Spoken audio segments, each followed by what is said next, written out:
नमस्कार, मैं शीतल पी सिंह, सत्यहिंदी.com पर आपका स्वागत है। पड़ोस इस बार देर से आप तक पहुंच रहा है। कुछ डेवलपमेंट्स हुए जो आप सीमा की समस्याओं पर जानते ही हैं, और कुछ तकनीकी समस्या भी थी। कोरोना के चलते बहुत सारी समस्याएं पैदा हो जाती हैं, लेकिन इस बार बहुत विशेष ढंग से विभूति नारायण राय साहब ने, जो पूर्व IPS ऑफिसर हैं रिटायर्ड और पूर्व कुलपति भी हैं वर्धा हिंदी विश्वविद्यालय के, उन्होंने नेपाल पर एक बहुत सारगर्भित कार्यक्रम तैयार किया है आप लोगों के लिए।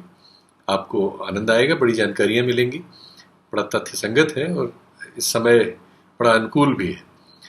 तो पड़ोस में ये नई प्रस्तुति नेपाल पर, सीधे उन्हीं से सुनिए। नेपाल में उसके वर्तमान, अतीत और भारत से इस समय के जो संबंधों में जो कुछ हुआ है, जो परिवर्तन आया है, उसके बारे में एक विश्लेषण देखिए। भारत और नेपाल के रिश्तों को परिभाषित करना एक बहुत ही संवेदनशील काम है।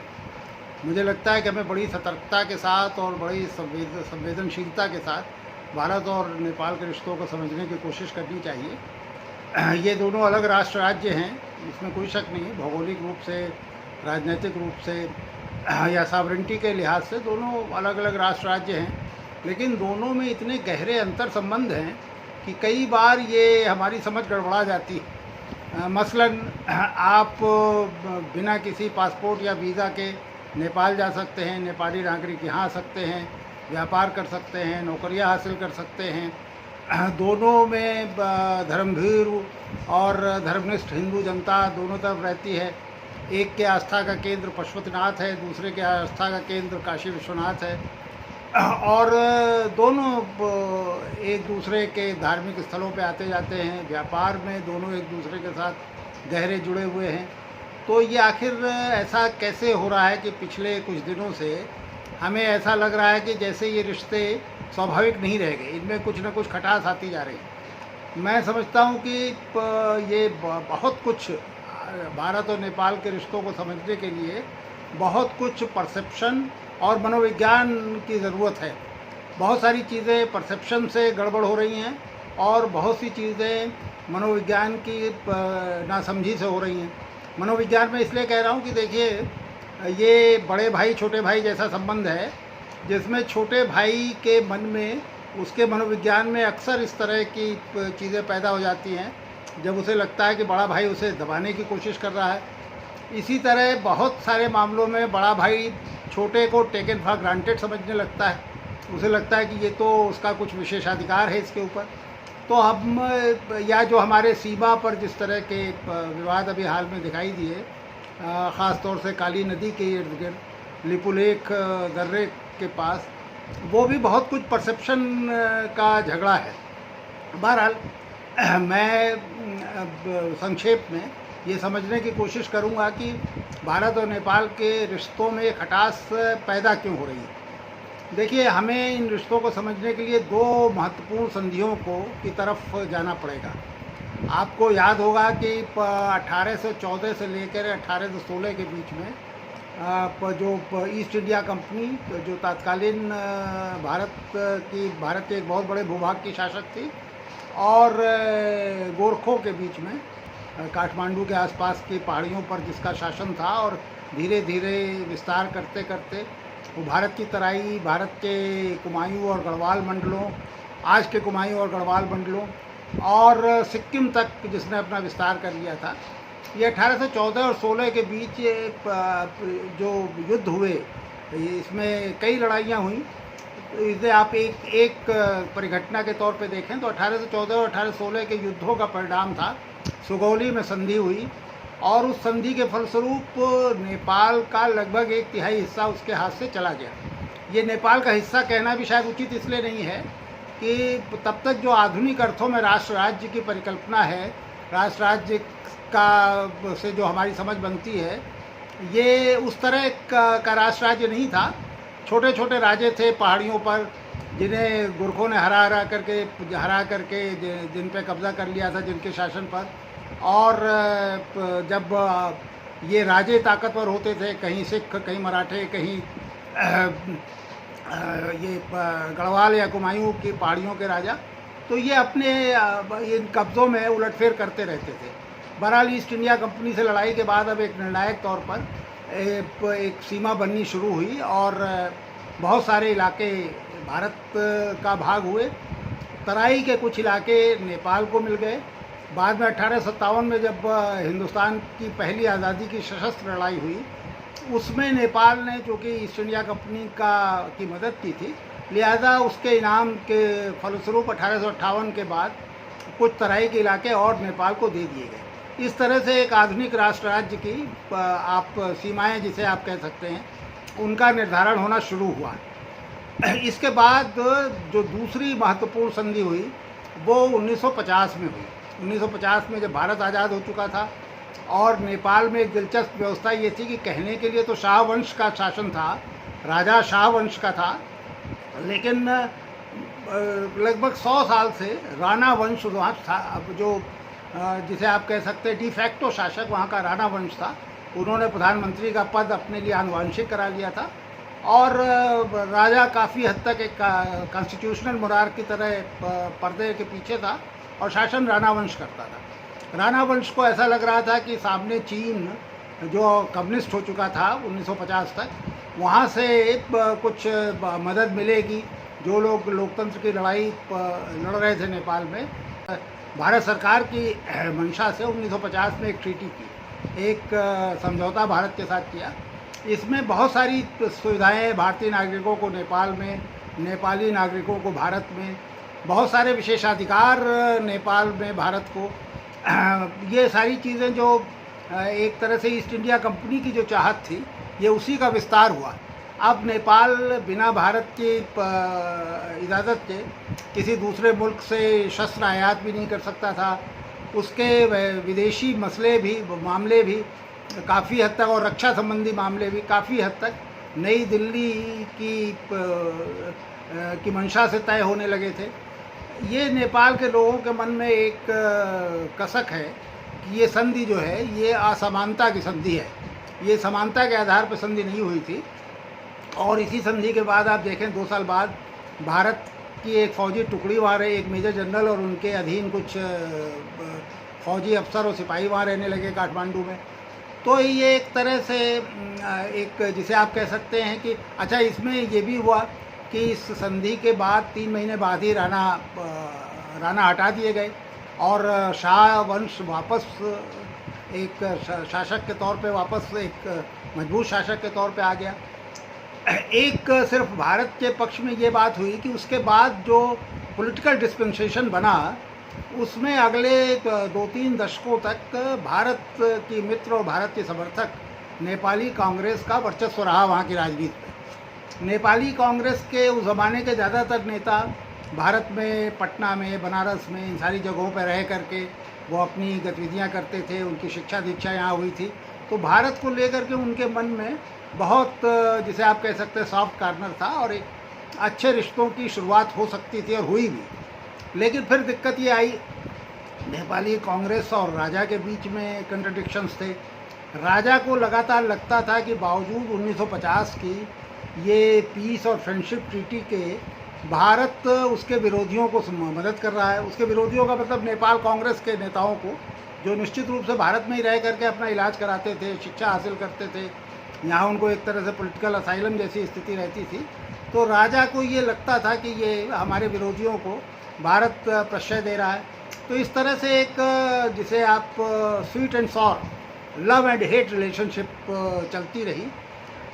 राजा ये लगातार आप देखेंगे कि भारत को बैलेंस करने के लिए कभी वो चीन के बहुत करीब चला जाता था।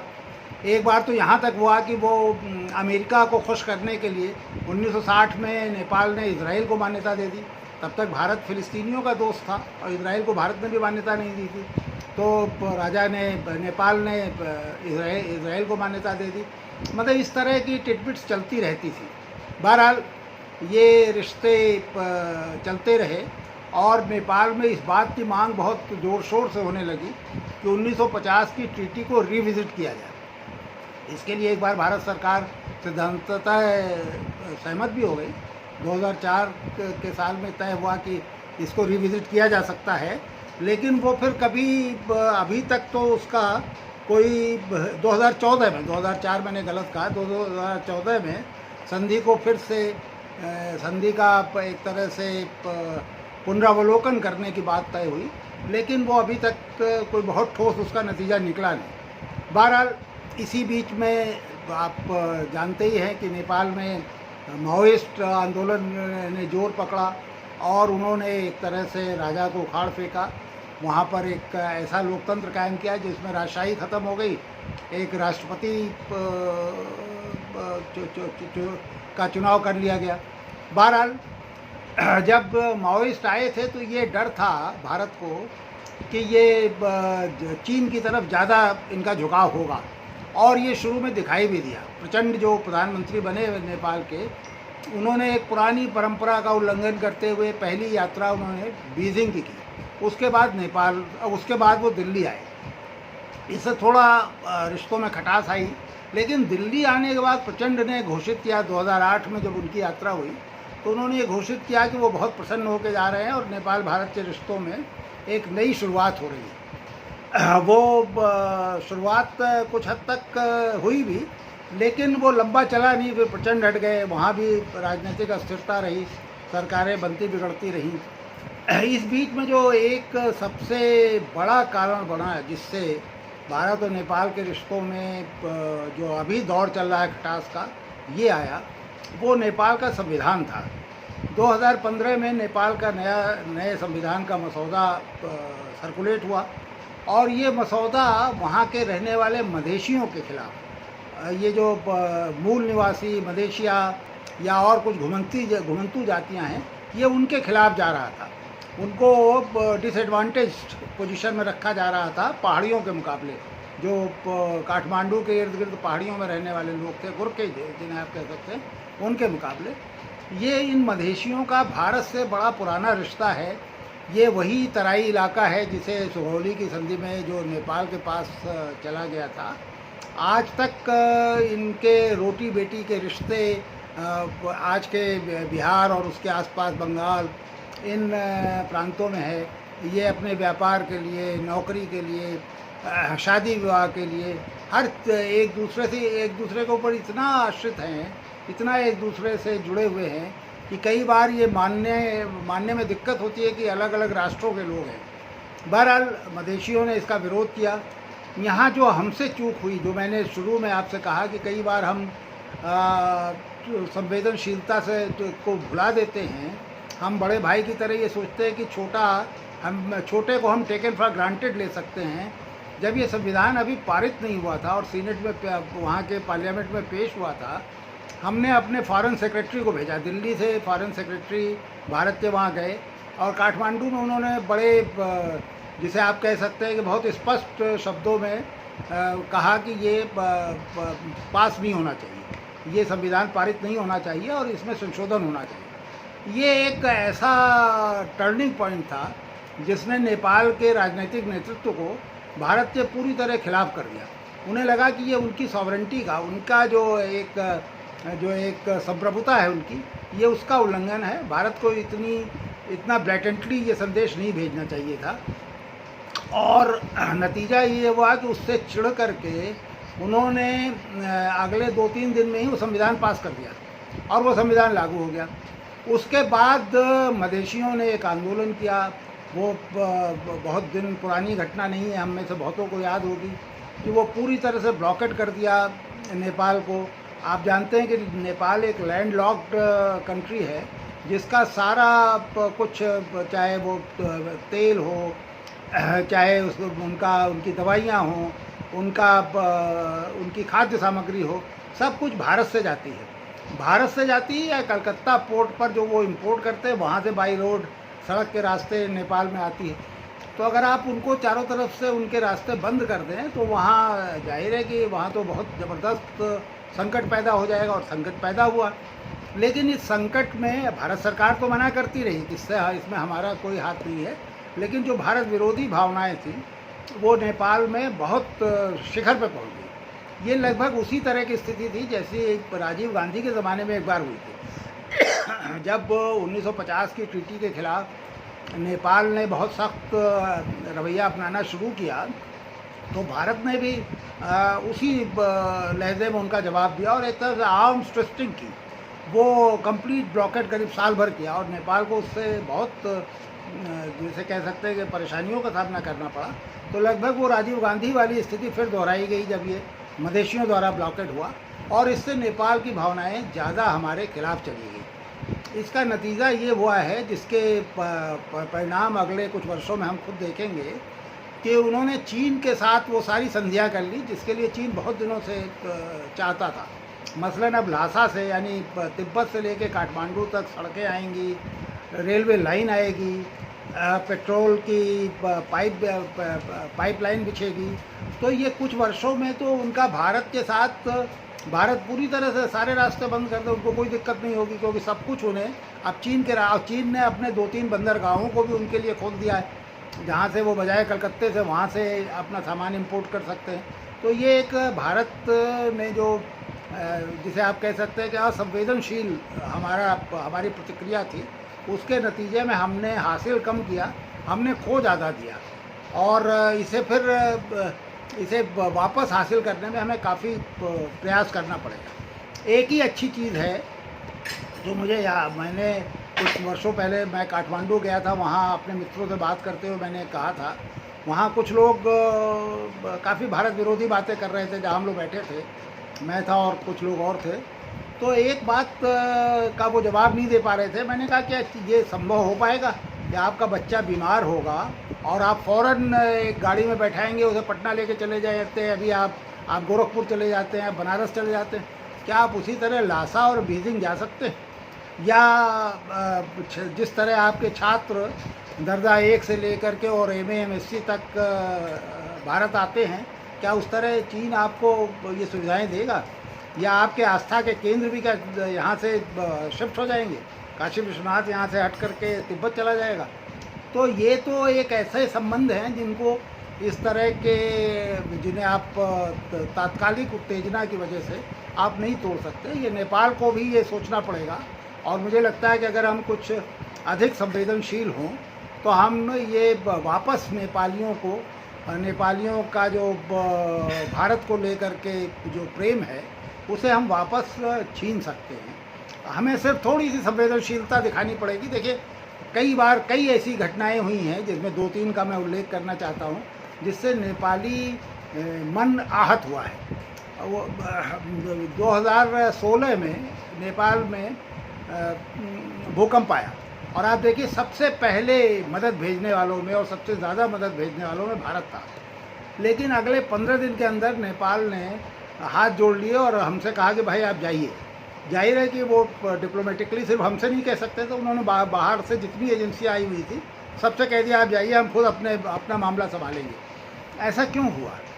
इस पर अगर हम गहराई से सोचें तो हम खुद देखेंगे कि उस समय जो हमारी मीडिया वहाँ मौजूद थी काठमांडू में, वो ऐसे व्यवहार कर रही थी जैसे वो किसी कॉलोनी में आ गई है।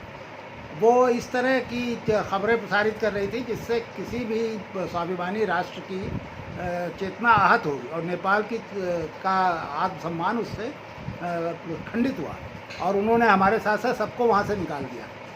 जब प्रधानमंत्री मोदी पहली बार प्रधानमंत्री बने और वो नेपाल गए, ये बहुत अच्छा काम हुआ था कि उन्होंने नेपाल को बहुत महत्व दिया और पहली यात्रा नेपाल की। उस समय जैसा उनका स्वागत हुआ तो अभूतपूर्व था। लगता था कि ये जो रिश्ते हैं भारत और नेपाल के, ये सुदृढ़ होंगे, ये दोनों देश एक दूसरे के ज़्यादा करीब आएंगे। लेकिन उसी के साल भर बाद ये भूकंप आया और ऐसी स्थिति आ गई। अभी आपने देखा होगा कि हमारे सेनाध्यक्ष ने एक बयान दे दिया जिसका प्रधानमंत्री ओली ने बहुत सख्ती के साथ जिसका जवाब दिया। उत्तर प्रदेश के मुख्यमंत्री ने कुछ ऐसा कह दिया जिससे नेपाली आहत हुए और उन्होंने उसका जवाब दिया। तो हमें इन सब चीज़ों से बचना चाहिए। मुझे लगता है कि हमें अपने छोटे भाई की जो भावनाएं हैं उसका ख्याल रखना चाहिए। देखिए, इसमें सबसे बड़े खतरे की तरफ जिधर मैं सोच पा रहा हूँ वो ये है कि प्रधानमंत्री ओली की स्थिति बहुत कमज़ोर हो गई है, और अब कम्युनिस्ट पार्टियों के कई धड़े हैं जिन्होंने मिल करके उन्हें प्रधानमंत्री बना रखा है, उनमें उनका प्रभाव घट रहा है। अभी जो इस समय सूचनाएं आ रही हैं, जो आप अखबारों में देख रहे हैं, उनसे ये स्पष्ट है कि प्रधानमंत्री ओली के पास अब बहुमत भी नहीं है। तो ऐसी स्थिति में वो वही कर रहे हैं जो एक जिसे आप कह सकते हैं कि एक राजनीतिज्ञ करता है, राजनेता तो नहीं लेकिन राजनीतिज्ञ यही करता है कि वो जनता की भावनाएं उभारने की कोशिश कर रहे हैं। ख़ास तौर से जो राष्ट्रवाद की भावनाएं हैं, भारत विरोध, वहाँ नेपाल में एक खास तरह की आइडेंटिटी पॉलिटिक्स होता है, तो वो भारत विरोधी भावनाएं उभारने की कोशिश कर रहे हैं। और इसका नतीजा ये हुआ कि अभी जब उन्होंने अपने नक्शे में संशोधन किया और कुछ हिस्सों को जो भारत के पास सुगौली संधि के बाद से हैं, उन हिस्सों को अपने नक्शे का हिस्सा बनाने की कोशिश बनाया, तो उनको सबका समर्थन मिल गया। यहाँ तक कि नेपाली कांग्रेस, जो पारंपरिक रूप से भारत की मित्र पार्टी है और जिनके कई नेता अलग से स्वीकार भी करते हैं कि ये उचित नहीं हो रहा जो नक्शे में छेड़छाड़ की जा रही है, उनको भी मजबूरन उसके पक्ष में वोट देना पड़ा। जनता में नेपाली कांग्रेस कमज़ोर पड़ी, अब उसकी हिम्मत नहीं है कि वो भारत के पक्ष में कोई जुलूस निकाल पाए। तो प्रधानमंत्री ओली इस स्थिति का और शोषण का और एक्सप्लॉइट करने की कोशिश करेंगे इस स्थिति को, और वो अपनी कमज़ोर हैसियत को कंपनसेट करने के लिए भारत विरोध को भड़काएंगे। तो हमें बहुत सावधानी के साथ, बड़े संवेदनशील तरीके से और बहुत समझदारी के साथ हमें नेपाल को विनोवर करने की कोशिश करनी चाहिए। विनोवर का मतलब कोई आप उसे अपनी कॉलोनी नहीं बनाने जा रहे हैं, लेकिन नेपाल हमारा दोस्त है, पारंपरिक रूप से दोस्त से भी आगे। जो अंतर्राष्ट्रीय राजनीति में कई बार छोटे भाई की बात कही जाती है, भाई की बात की जाती है, वो तो हमसे उस केवल मुहावरे की भाषा में नहीं, सही अर्थों में हमारा भाई है। तो हमें उसे कोशिश करना चाहिए कि नेपाल हमारे साथ एक अच्छा संबंध रखे, हमारे साथ एक अच्छा संबंध बने। थोड़ी बहुत परसेप्शन वाली बात मैंने शुरू में कही, जो परसेप्शन के मामले हैं, जैसे काली नदी जो काली घाटी है, उसमें वो कहाँ से सीमा शुरू होती है, वो कुछ जो ब्रिटिश सर्वेयर्स थे सुगौली के बाद, उन्होंने उसमें कुछ भ्रम की स्थिति पैदा कर दी। तो वो हमें बैठ के उनसे हल कर लेना चाहिए। और मुझे नहीं लगता कि ये कोई बहुत मुश्किल काम होगा, अगर केवल उन्हें ये एहसास हो जाए कि हम उन्हें बराबरी का दर्जा दे रहे हैं। और कोई हर्ज नहीं, अगर वो 1950 की संधि में के लिए उनके मन में सम्मान नहीं है, तो हमें इस बात का आदर करना चाहिए और उस संधि को ख़त्म करके एक बराबरी पर आधारित संधि हमें करनी चाहिए। देखिए, हमारे उनके रिश्ते तो इतने मजबूत हैं कि हमारी अपनी सेना में 30,000 गुरखे सैनिक हैं, 30,000 से अधिक गुरखे सैनिक हमारी अपनी सेना में हैं।